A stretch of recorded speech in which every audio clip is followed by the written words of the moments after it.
Chapter 23 The Locust Heads. Two boys of the village school, Yoshio and Ryuichi, stopped on their way home from school. They threw away their bags stuffed with school things and began competing with each other in gathering locust heads. It was a most cruel game.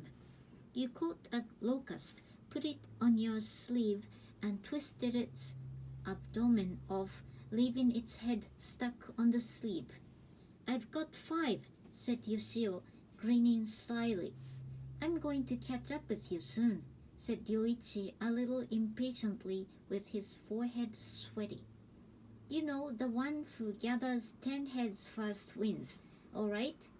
"All right," said Ryuichi. "What will you give me if I win?" said Yoshio. "My knife." "All right," said Yoshio with confidence. "If I lose, I'll give you my colored pencil." "Look, I've got my 5th, shouted Ryuichi. "Oh no, I missed the head again. This one can't bite on my sleeve." He threw it away, irritated. "Look, I'm 6 now," said Yoshio calmly. "Are you? But you shall not defeat me," said Ryuichi, and began to hunt for new ones with his face flushed. Yoshio was the second son of the village mayor, and Ryuichi was the youngest son of the doctor.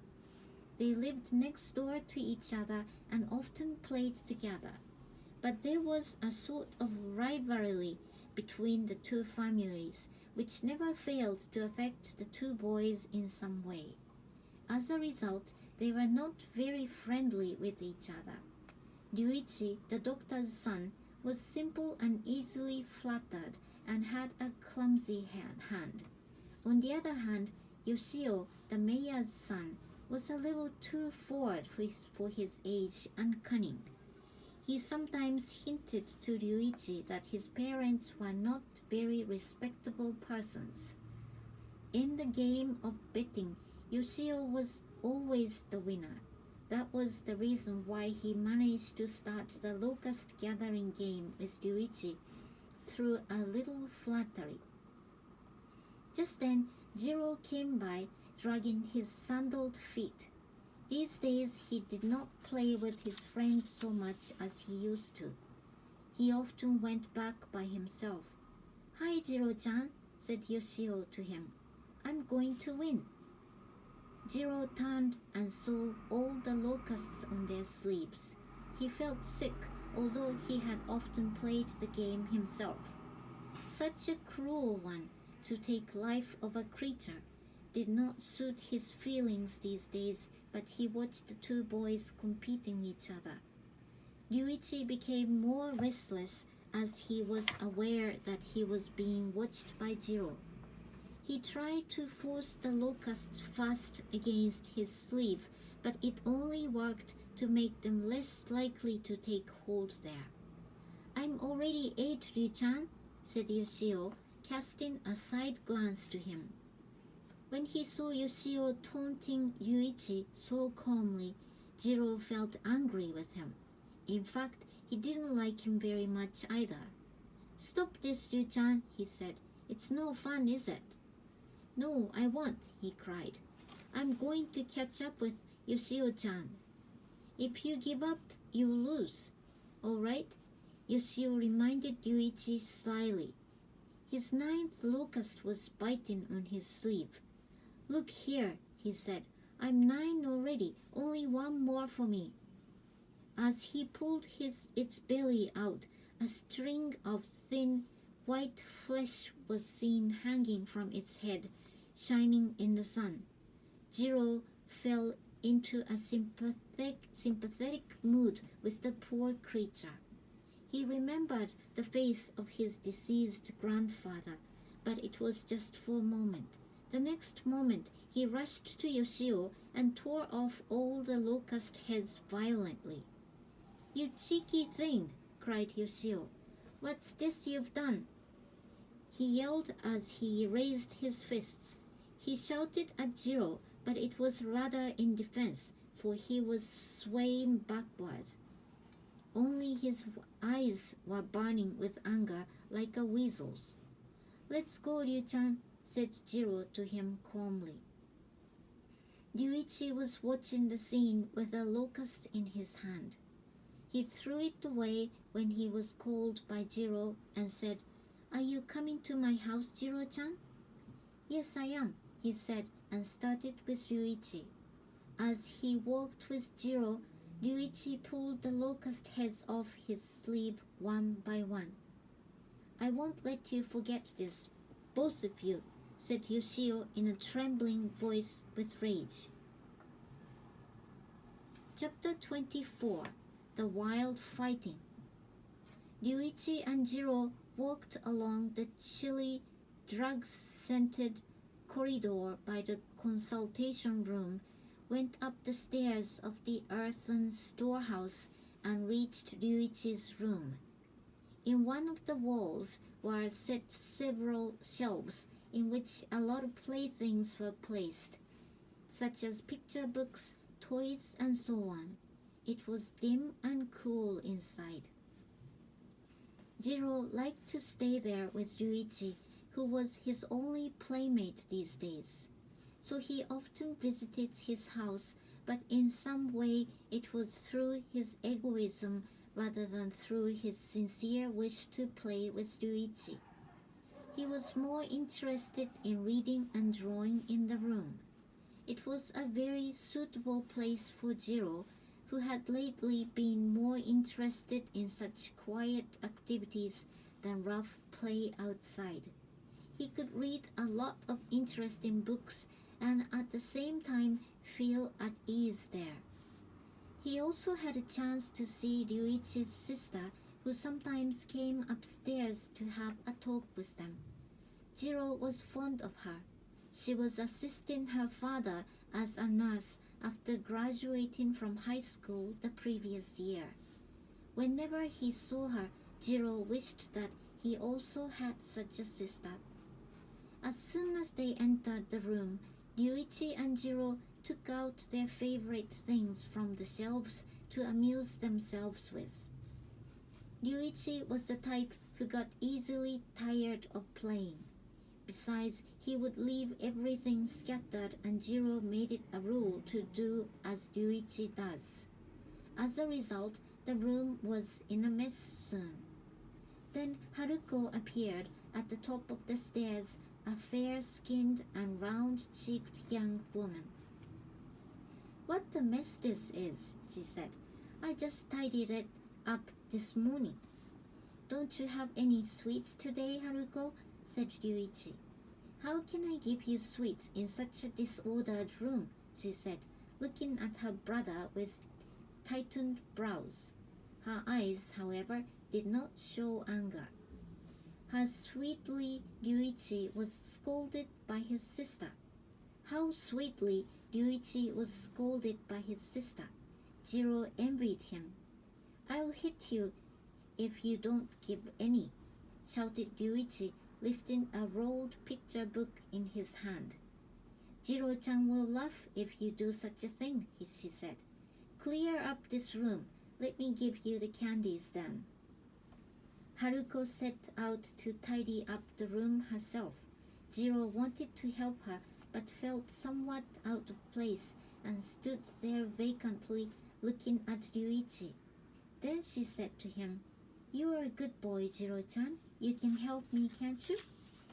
He was greatly encouraged and busily placed back on the shelves the toys, picture books, and other things Haruko gathered. Soon the room was put in order. "Thank you, Jiro-chan," said Haruko. "Now kneel down, both of you. I'll give you some goodies."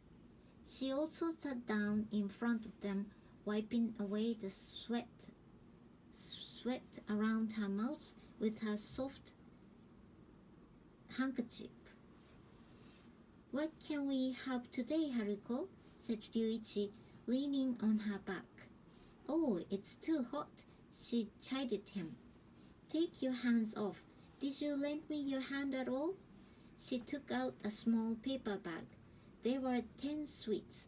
As they sucked the candies silently, the evening sun was shining on the Polonia tree by the window.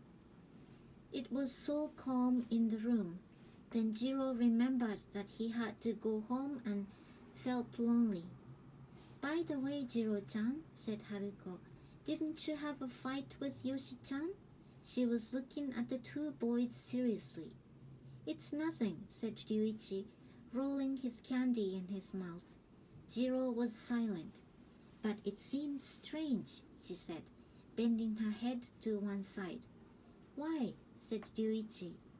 "I saw Take-chan, Tek-chan, and some other boys peeping at the back gate," said Haruko. "And I was asked again and again if Jiro-chan was still in. They said that Yoshi-chan was going to get back at Jiro-chan on his way home." "I don't mind it at all," said Jiro. "I can beat him." He stood up, biting his candy into pieces. "Don't be silly, Jiro-chan," said Haruko. "Yoshi-chan is cunning. He has already gathered some boys with him." "How sly he is," he said. "But I won't be defeated." "Yes, Jiro-chan is strong," said Ryuichi. He stood up too and said, "Let me go to watch the fight." "Please don't go, Jiro-chan," said Haruko. "It'll be worthless to fight them. Stay here a little longer. I'll cook supper for both of you." Jiro hadn't had supper at Ryuichi's house before. A meal at another family is always attractive to children, isn't it? Haruko's words instantly put out his fighting spirit, but he felt awkward to kneel down again. He was hesitating. "Let me ask your mother about this," she said. "Then you can be here with us, Jiro-chan." "Yes, let's have supper together," said Ryuichi, holding his hand. "You can get home tomorrow." Ryuichi was excited that he could dine with him at the same table. "I don't think Yoshi-chan will be interested in a fight tomorrow," said Haruko. "You had better not go out today. You can stay overnight if you want." His mood was completely distinguished by her sweet words, and he gave up the idea of fighting. Dinner was served on a cool, spacious veranda of their living room. Jiro was surprised at the large, black enameled table. Ryuichi's father, who was wearing gold-rimmed spectacles, took his own dinner at the table set directly at his back. He felt suffocated by thinking that he might be being watched by the doctor. On the other hand, he was very happy to be served by Haruko. He could not eat as freely as at his own house, but was satisfied with their elegant atmosphere at the table. He had never experienced such a graceful dinner. After supper, Ryuichi and Jiro stepped out into the garden, wearing nothing but a pair of underpants.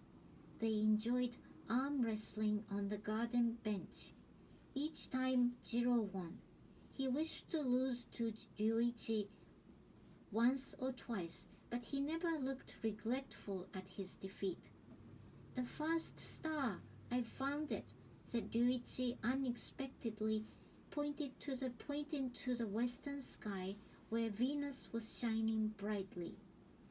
Then they turned to a star-finding game, lying on their back on the garden bench. Each time they found a new star, they were excited. As he played that game, Jiro wished Haruko could join them. When the sky became starry, Haruko appeared. When she sat at the bench, the faint aroma of her powder came into Jiro's nostrils in the darkness. "You'll have mosquito bites, both of you," she said, fanning them. Jiro sat up because he thought it not polite to lie there. "If you want to go back, I'll ask somebody to take you home," she said. He was a little discouraged at her words, but could not tell her that he didn't want to go home. Jiro stepped down off the bench silently. "Or do you want to stay, Jiro-chan?" she said. "I'm afraid you may be scolded by your mother." "I'll go home," said Jiro.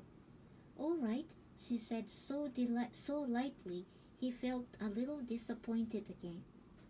"Let me ask someone to take you home." "I can go back by myself," he said. "No, it's not good. No, it's no good," said Haruko. "Maybe Yoshi-chan is waiting for you with his fellows. He is so persistent, you know." "I'll win," he said. "Win or lose, I hate a boy who fights," she said. The word hate made him waver, but he did not want to be laughed at as a coward by Yoshio. "Why don't you stay with us, Jiro-chan?" said Ryuichi, sitting up on the bench. Jiro was looking up at Haruko inquiringly. "But is it all right? Won't you be scolded by your mother?" she said again. "I don't think so, but," said Jiro ambiguously, with the hope that Ryuichi would say something more for him. Just then there was a star in the fence only a few yards away. Probably somebody pushed it from the other side. Jiro, Ryuichi, and Haruko turned back at the same time. "Who's there?" said Haruko, but there was no answer. "Was it a dog?" she said, walking toward the fence. "No, it's a man," said a voice jokingly, followed by knowing, loud laughter. "Nursling, Shorty, yo yo!" The boys began to jeer him in a chorus. "Shorty Jiro, yo yo!" As they bantered, they stamped on the ground, marking time after some local dance music. "How annoying they are," said Haruko. "But please be patient, Jiro-chan." Looking at the fence, she moved her right hand up and down at her back to warn him. At that time, Jiro was no longer by the bench. He had already rushed to the back gate to start his attack. A confused fight broke out. There was scream after scream, and noisy sounds of sticks were heard hitting against one another. A boy was seen on top of the other. "Quick, somebody quick," said Haruko at the top of her voice. Soon all the members of Ryuichi's family came out to put it down. Jiro was being hit with sticks by several boys. Strangely enough, it was not Jiro but Yoshio that was crying. Jiro was holding him very hard, squeezing his cheeks with his fingers. His face was scratched all over by Jiro, but he was much more badly injured. His naked body had swollen up in purple here and there. The bruise at the back of his head was bleeding down to the back. He was carried to the doctor's room, illuminated bright. They were all surprised to see his miserable body. Ryuichi's father sewed up his bruise with the help of Haruko. She said, "I'm awfully sorry for his mother. Can't I look after him till he's completely cured, father?" Jiro's eyes brightened with great hope, but before the bandaging was over, there were loud footsteps at the door. It was Otami, his mother. Shortly after, he was taken out by her.